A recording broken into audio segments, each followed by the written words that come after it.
Tuhan. Haleluya. Hari ini kita berbahagia sudah sampai bulan November awal, dan perlu kita tahu kita harus bersukacita karena awal bulan Bapak Ibu, dan semuanya harus tersenyum. Kalau tidak ada senyum di awal bulan, maka itu adalah pertanyaan kita, kenapa bisa demikian. Tapi hari ini terus kita bersukacita, walaupun kita dalam keadaan dan seperti apapun, kita bersukacita. Amin Bapak Ibu. Amin.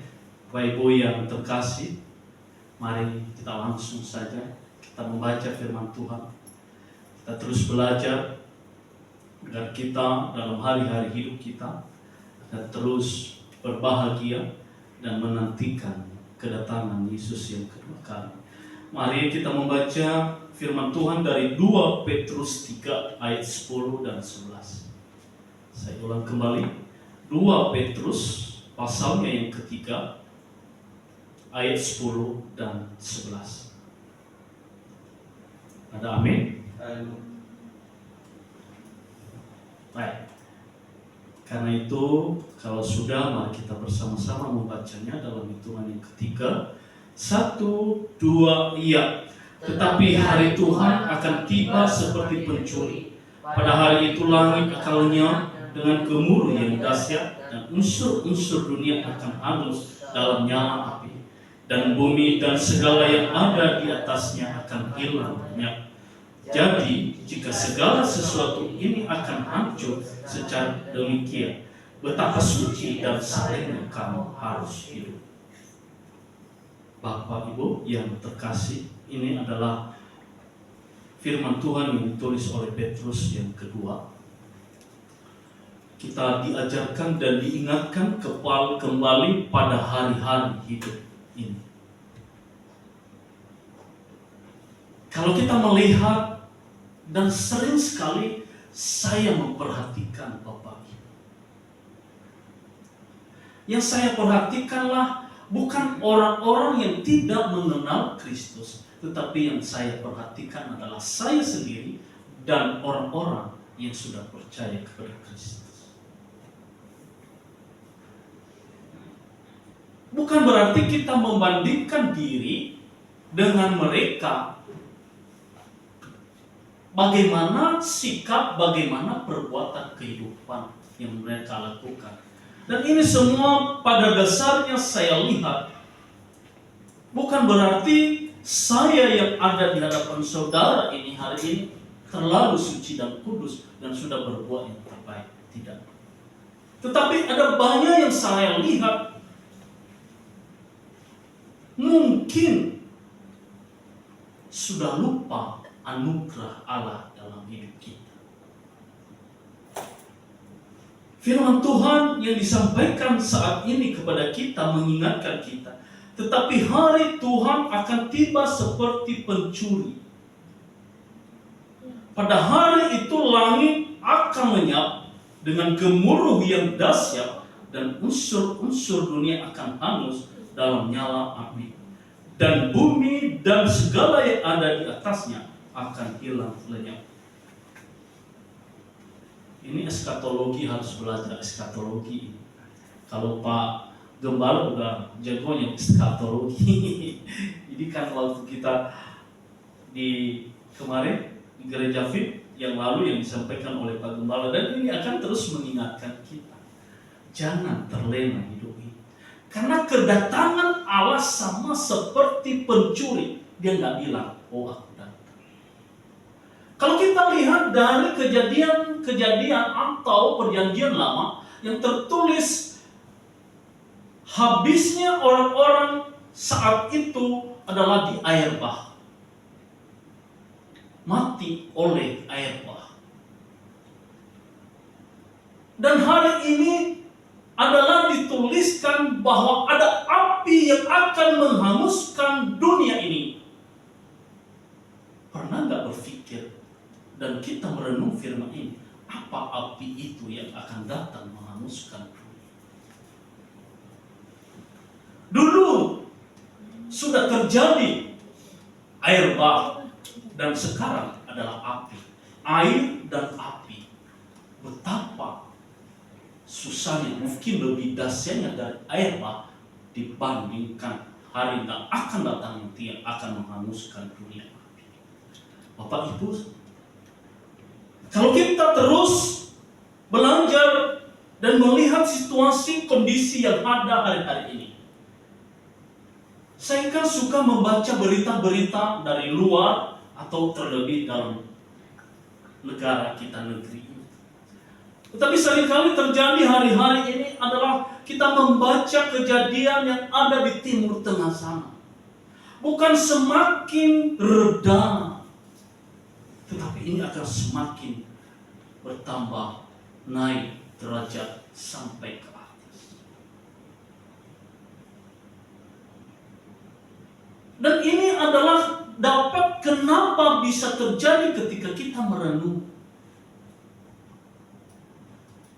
Adakah orang-orang kita yang hari ini yang sudah dibuat Tuhan bertobat, berubah menjadi baik, atau tetap manusia itu hidup semakin parah dari hari-hari sebelumnya? Tetapi kita melihat bahwa hari-hari ini banyak orang yang percaya kepada Tuhan, semakin lama banyak orang percaya kepada Tuhan, tetapi pada kenyataannya adalah perbuatan yang dibuat oleh mereka adalah ketidakpercayaan kepada Tuhan. Apa yang mereka perbuat hari-hari ini adalah bukan jadi kasih yang ada, melainkan ada kebencian yang timbul dalam hati. Dan semakin banyak kebencian dalam hidup manusia, maka semakin bergegas membuat hal-hal yang dibuat apa adalah sebagai tamengnya apa. Nanti dibuatnya senjata apa untuk menghancurkan orang itu. Dan inilah hari-hari yang sudah akan ada, Bapak Ibu. Pada hari-hari terakhir dikatakan adalah manusia lebih mencintai dirinya sendiri. Kita lihat yang disampaikan oleh Cina mengatakan, biarkan berjuta-juta orang mati, tidak apa-apa bagi kamu. Karena populasi kami terlalu banyak. Kita berpikir begini Bapak Ibu, berarti ini orang sudah lagi tidak memiliki kasih kepada sesama. Yang dibuatnya adalah biarkan aja, malah lebih beruntung kalau sudah tidak ada. Nanti makanan akan dimakan sendiri. Dan ini juga gambaran kehidupan yang ada hari-hari ini. Di antara teman, sahabat, biarkan aja. Biar dia tidak lagi hidup. Karena beruntung kita. Kalau ada pisang satu, kalau dibagi dari dia, kita lebih beruntung makan satu aja. Dan inilah nyatanya kehidupan sudah mulai ada. Dan ini sudah kita melihat kejadian-kejadian. Oleh karena itu Bapak Ibu, apakah kita yang sering berdoa, sering datang ke gereja, mengerti, menyadari bahwa kedatangannya sudah mulai ada apa? Karena dia ditulis dari atas, satu hari sama dengan 1000 tahun, dan 1000 tahun sama dengan 1 hari. Artinya cepat menurut Tuhan dia maunya sendiri, tapi lambat itu maunya sendiri. Tidak ada. Yang lucunya itu orang tidak lagi mencintai sesama, mengasihi sesama, tapi lebih mencintai hal-hal yang ada dalam muka. Banyak orang yang mengatakan, ketika kamu menjadi orang benar, berpikirlah bahwa hari esok sudah tidak ada lagi. Maka ketika ada dalam pemikiran kita hari ini berpikir, oh saya tidak mungkin hidup lagi akan hari esok, maka perbuatan orang dan kita ketika ada dalam pemikiran akan hal ini, maka perbuatan kita baik. Mungkin beribadah pun kita lebih lagi beribadah kalau pikiran ini. Sama seperti yang ditulis dalam ayat yang 11. Jadi jika segala sesuatu ini akan hancur secara demikian, tetap betapa suci dan salehnya kamu harus hidup. Ketika kita berpikir itu akan hancur, ketika kita berpikir adalah semuanya adalah sia-sia, maka kita berpikir apa? Kalau begitu aku harus berbuat baik. Betapa sucinya manusia ketika berpikirnya ada seperti ini yang disampaikan oleh firman Tuhan hari ini. Tapi terkadang kita tidak, masih aku mau hidup lagi. Ada banyak orang yang mengatakan, dari dulu loh yang dikatakan yang namanya hari kiamat itu dari nenek moyang saya. Bahkan sebelum saya juga sudah lahir sudah ada itu. Ngapain mikirin yang kayak gitu? Ada orang banyak yang seperti itu. Omong kosong itu semua. Tapi dikatakan Bapak Ibu ya, tidak ada yang tidak akan dilaksanakan dalam firman Tuhan setitik. Satu iota pun tidak ada.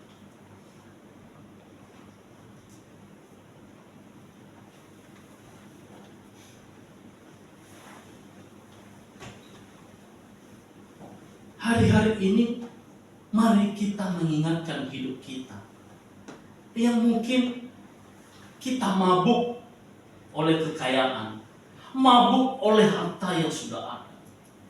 Karena harta yang sudah ada, orang seringkali melupakan akan pertobatan hidup dan kasih karunia Allah. Ke gereja datang, bukan lagi datang merindukan Tuhan, tetapi apa Bapak? Dijadikan sebagai panggung untuk kontes, seperti kontes punya baju bagus, apalagi yang bagus, lalu dipamerkan. Tidak sadar bahwa buat apa akan hal itu. Saya sempat terkecoh hidup saya. Saya melihat orang-orang ketika saya ketemu mereka lebih hebat, mereka begini, wah. Ada terkadang saya pikir begini, ngapain juga ya beribadah, sesekali melenceng sedikit lah biar dapat, biar memiliki hal-hal ini. Karena Bapak Ibu kenapa? Di hari-hari ini, dalam minggu ini atau minggu-minggu, udah beberapa minggu ini, ada banyak yang menghasut hidup saya. Berkata begini, buatlah sedikit-sedikit. Kamu tidak berdosa. Sedikit-sedikit aja nggak apa-apa, Tuhan tahu kok. Ya, saya bilang Bapak Ibu, dengan perkataan ini saya bilang sama mereka, dengan saya meneteskan sedikit air mata, saya tidak bisa akan buat seperti itu. Saya tidak bisa. Kenapa? Kamu kan capek, kamu harus dibayar besar. Dalam itu saya pikir, iya memang benar. Tapi dengan hal-hal itu aku tidak bisa. Saya tidak bisa. Entah hidup saya kenapa juga harus seperti itu. Terkadang anak-anak saya juga bilang, Bapak sedikit-sedikit juga agak-agak melenceng lah Pak. Apa Bapak nggak ngerti juga anak-anak kamu seperti itu? Ya Tuhan, saya mengerti. Dan saya percaya bahwa Tuhan itu lebih tahu isi hati anak-anak saya. Ya, Tuhan lebih tahu dan lebih mendalam lagi tentang apa yang ada dalam hati kalian. Amin. Ini sebuah seakan-akan saya curhat di sini. Tapi ini adalah kenyataan Bapak Ibu. Ya, kenyataan. Tapi saya benar-benar saya tidak bisa untuk melakukan hal-hal itu. Bisa, semuanya bisa. Apa sih yang gak bisa hari-hari ini? Dan ini disampaikan oleh Pak Gembala pada minggu yang lalu. Ini di Jakarta yang penuh dengan kebisaan. Asalkan dalam kutip mau gak melakukan. Semua bisa. Tapi ingat gak hari Tuhan akan tiba. Kapan? Entah malam, besok, atau bagaimana? Kita tidak tahu. Lalu ketika kamu mendapatkan hal itu, apakah ketidaksia-siaan?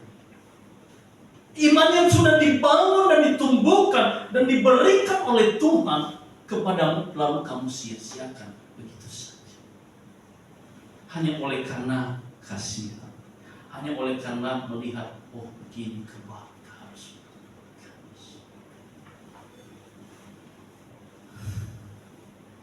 Entah kenapa firman ini saya baca.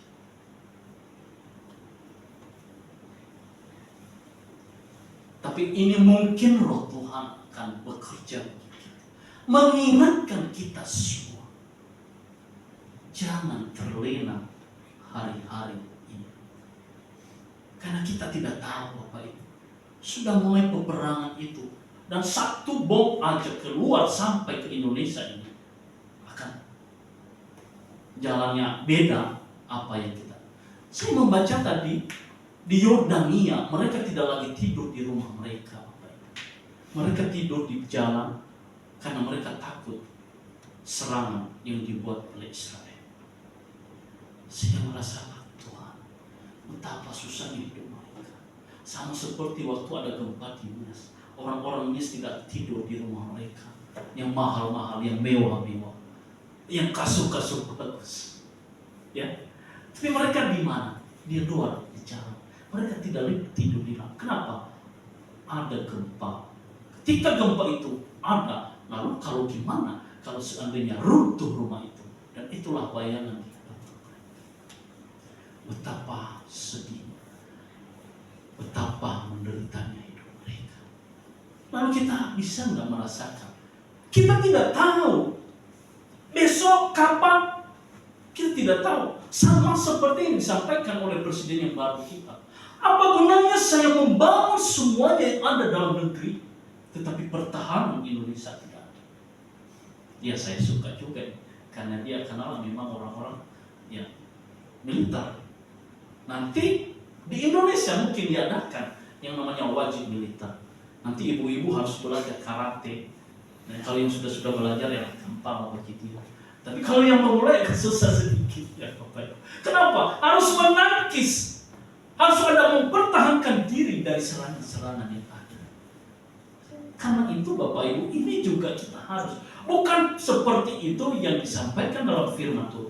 Tetapi biarkanlah roh kita ini benar-benar bisa menangkal semua yang terjadi dalam hidup kita.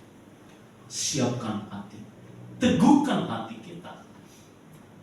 Menerima segala tantangan yang akan datang itu. Karena tidak tahu hari esok loh Bapak Ibu. Semua unsur dunia akan bangsa nyala api, dihanguskan oleh nyala api. Kemana kita lari? Tidak bisa. Karena itu waspada dalam hari-hari. Jangan lupa terus hidup dalam kasih karunia Allah. Berbuatlah yang terbaik, sama seperti pertobatan dan hari mula-mula kita ketika kita bertobat dan hidup kepada Tuhan. Yang terkadang memang dulu kalau kita di saat kita sudah mengenal Tuhan dan bertobat, maka percayanya Bapak Ibu, rajin kegernyanya luar biasa. Saya seperti itu. Ya, rajin berdoanya, waduh luar biasa. Saya setia berkata kepada orang, saya sampaikan firman Tuhan. Kamu orang, sampai orang-orang muslim yang jauh dari saya sampaikan firman Tuhan. Tapi lama-lama sekarang ini, udahlah, capek, pikir begitu. Tidak, hari-hari ini mari, sama seperti cinta mula-mula kita kepada Tuhan. Lebih lagi kita mencintai dan melakukan kebaikan dan kebenaran untuk Tuhan. Ditulis dalam penutupnya Bapak Ibu di sini di ayat yang ke-18 saya membacakan. Tetapi bertumbuhlah dalam kasih karunia dan dalam pengenalan akan Tuhan dan juru selamat kita Yesus Kristus. Baginya kemuliaan sekarang dan sampai selama-lamanya. Mari bertumbuh, jangan layu. Jangan seperti yang pernah juga saya sampaikan adalah hidup kita adalah apatis. Iman kita apatis. Tidak tahu menau, tapi kita ke gereja yang sebenarnya hati kita sudah menjauh daripada Tuhan. Tidak, mari bertumbuh kepada Tuhan, bertumbuh dalam Kristus. Apapun yang terjadi, yang seperti yang saya sampaikan, saya ceritakan kepada Bapak Ibu tentang kehidupan, enggak usah tetap berpegang teguh kepada Tuhan, karena Tuhan tahu apa yang kita perlukan. Puji Tuhan.